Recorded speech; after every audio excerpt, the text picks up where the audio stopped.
Rest assured, it is me sitting here with you.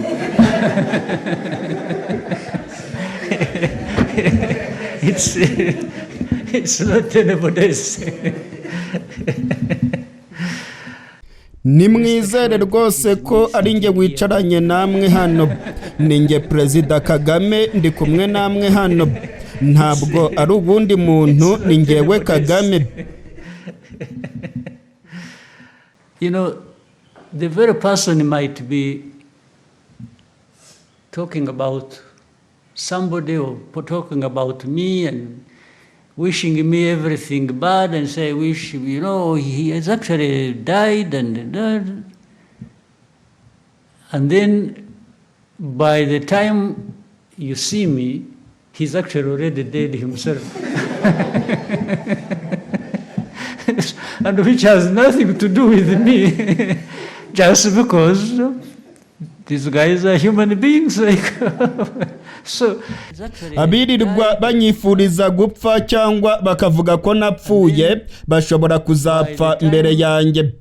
Iki ni igisubizo cya nyakubahwa Perezida wa Repubulika y'u Rwanda Paul Kagame ubwo yasubizaga umumenyesha makuru wari umubajije niba hari icyo yavuga ku bimaze iminsi bivugwa ku buzima bwa Perezida Kagame. Muri iyi minsi ishize ibimenyesha makuru bikorera ku mbuga ngurukana bumenyi cyane cyane ibikoreshwa n'abanga igihugu cy'u Rwanda cyangwa se abarwanya ubutegetsi bwa Perezida Kagame. Bimaze iminsi bivuga yuko Perezida Kagame yarwaye ndetse ko afite ibibazo by'ubuzima. Uyu munsi ku igenekerezo rya 4 ukwezi kwa 7 ubwo u Rwanda rwizihizaga umunsi wo kwibohora, Perezida Kagame yagiranye ikiganiro n'abamenyesha makuru. Umwe mu bamenyesha makuru yabajije Perezida Kagame niba hari icyo yavuga ku magambo amaze iminsi atangarizwa ku mbuga ngurukana bumenyi, aho bamwe bagiye bavuga yuko ubuzima bwa Kagame butifashe neza. Mu kubasubiza, Perezida Kagame yavuze yuko nawe yabibonye, hari abirirwa bavuga ko yapfuye abandi bakamwifuriza gupfa, ariko ngo hari nubwo byabaho abo babivuga bagapfa mbere yiwe. Bigaragara yuko Perezida Kagame yari afite akanyamuneza kenshi ku maso yiwe ndetse no mu mvugo irimo ibitwenge byinshi. Yabwiye abamenyesha makuru bari bicaye imbere yiwe, ababwira ko bagomba gutekana kandi bakizera ko bicaranye na Perezida Kagame. Iyumvire nawe uko yabitangaje. Rest assured, it is me sitting here with you.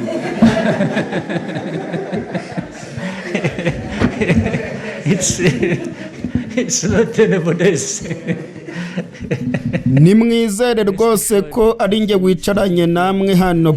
Ni nge Perezida Kagame ndi kumwe namwe hano. Ntabwo ari ubundi muntu, ni ngewe Kagame. Perezida Kagame yabwiye aba bamenyesha makuru ngo bizere neza ko bicaranye nawe kandi ko ari we uri kumwe nabo mu kiganiro bakoranaga. Hari hashize iminsi bamwe mu bamenyesha makuru cyane cyane ababa ku mugabane w'Uburayi ndetse n'ababa muri Leta Zunze Ubumwe za Amerika bamaze iminsi bavuga yuko Perezida Kagame ngo yarembye, ndetse bamwe bakarenga bakavuga yuko Perezida Kagame yaba yaritabye Imana. Perezida Kagame rero mu kuvanaho icyo gihuha yabwiye aba bamenyesha makuru ko ari we urimo kuganira nabo, kandi byagaragaye ko Perezida Kagame yari afite ingufu zihagije ndetse byagaragaye ko yari afite akanyamuneza ku maso yiwe. Nk'uko mubibona, Perezida Kagame yasubije iki kibazo arimo guseka ndetse byagaragaye yuko ari ibintu yaciye amazi ku buryo bukomeye. Muri iyi minsi kandi ibihuha byabaye byinshi ku mbuga ngurukana bumenyi. Abari babiyoboye harimo Padiri Thomas Nahimana, harimo abandi benshi cyane baba ku mugabane w'Uburayi ndetse n'ababa muri Leta Zunze Ubumwe za Amerika bagiye bahabwa ijambo n'uyu Padiri Thomas Nahimana, bakavuga yuko Perezida Kagame arembye cyane.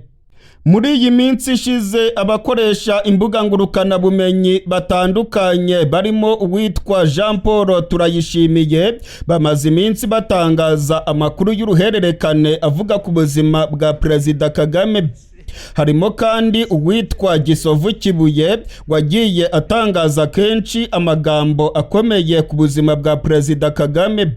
Hari kandi uwitwa Gasipari Musabyimana n'abandi benshi cyane batangaje ko Perezida Kagame ngo yaba yararwaye. Hari n'abandi benshi banga igihugu cy'u Rwanda bagiye batangaza aya makuru, bakavuga ko Perezida Kagame ngo yaba yararembye ndetse bagatangaza n'ibihugu yaba yaragiye kuvurirwamo. Ibi byose rero byagaragaye yuko cyari ikinyoma gikomeye cyahimbwe n'abatavuga rumwe n'ubutegetsi bwa Perezida Kagame, ndetse bakamwifuriza urupfu nk'uko Kagame ubwiwe yabyivugiye. Gusa mu kubaburira cyangwa se mu kuvuga bya kinyarwanda, Perezida Kagame yavuze ko abo bose birirwa bakoronga bavuga ko yapfuye cyangwa se bamwifuriza urupfu bashobora kuzapfa mbere yiwe. Nimwiyumvire namwe uko Perezida Kagame yabitangaje ubwo yasubizaga ikibazo cy'umumenyesha makuru. Mr. President, and if you may allow, and there was that speculation, of course, social media speculation, hateful speculation, I'd call it, surrounding your personal health. Yes. I don't know if you would want to say something about that. Thank you, Mr. President. Now, how do people account for their personal health ordinarily? How do they, all of you, me, and others, how do people want to account for people's personal health? Is there an exception, by the way, in this world? Is there anybody? Well, first of all, there is nobody who lives forever. Secondly, even for anybody's life, whether short or long, you have to manage all these issues as human beings. Well, but when it comes to politics, maybe this is not taken into account.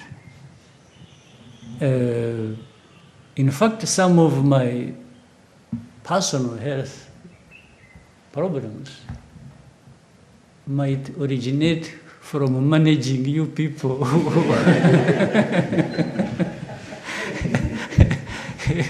The amount of stress you and so for me as a human being, yeah.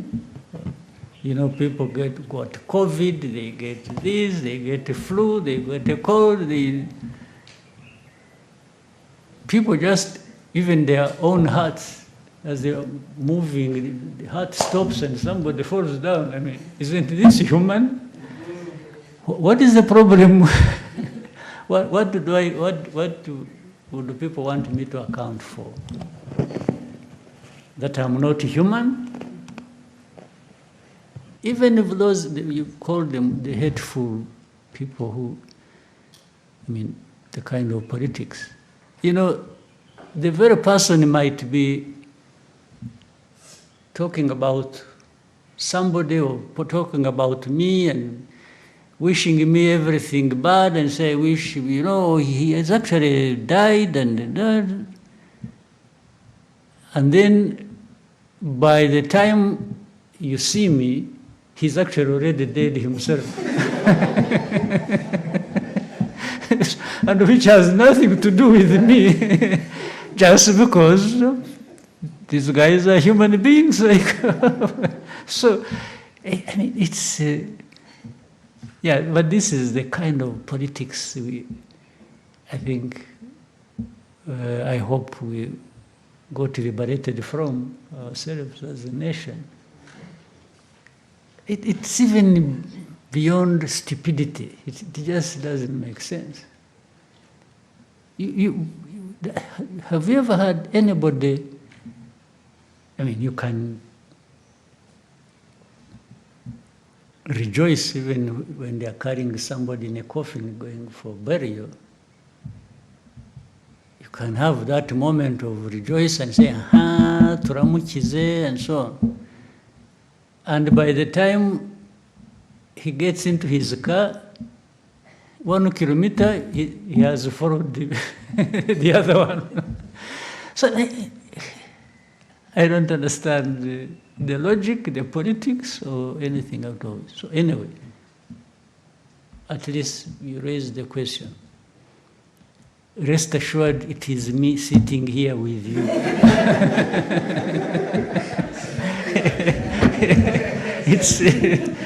It's not anybody else.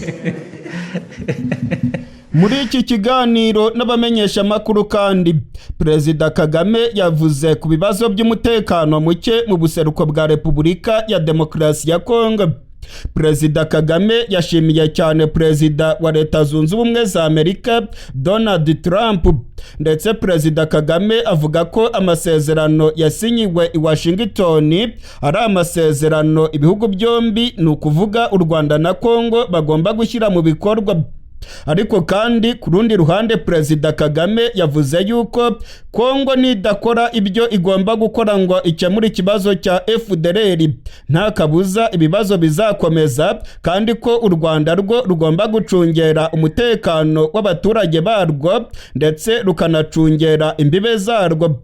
Perezida Kagame yongeye kwibutsa ko nta muntu n'umwe bagomba gusaba uburenganzira mu gucunga umutekano w'u Rwanda ndetse no kurengera abanyarwanda.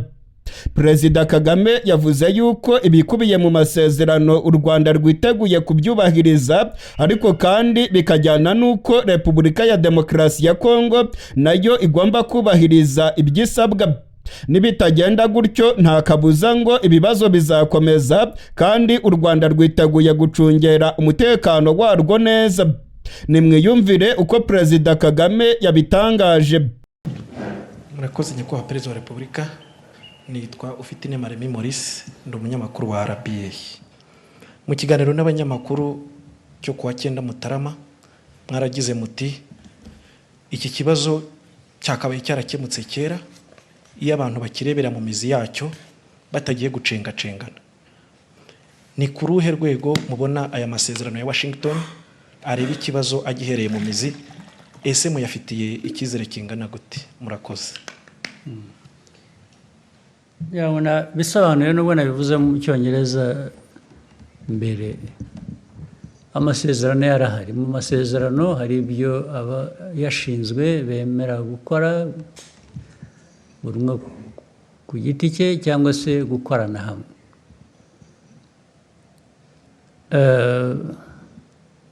Ntabwo rero iteka abantu bose bakoresha ukuri cyangwa bavugisha ukuri no mu byo bemeye ku mugaragaro. Ariko navuga ko ku ruhande rw'u Rwanda tuzakora ibyo twemeye uko bishoboka, ariko bimwe bihera ku byo abandi bakora nabo twemeranyije. Iyo badakoze ibyo twemeranyije, ubwo birumvikana ko bifite ingaruka ku byo natwe tugomba gukora, kuko twemeye kubikora kandi tuzabikora ari uko n'abandi buzuza uruhande rwabo. Rero kandi ibi nibidakora tuzakomeza dushakisha inzira iyo ari yo yose. Igihe inzira itaraboneka yo gukemura ibibazo uko bikwiriye kuba bikemuka, u Rwanda narwo ruzakomeza gukora ibishoboka byose kugira ngo rurinde abanyarwanda, rurinde igihugu aho kubura umutekano bitewe n'uko abandi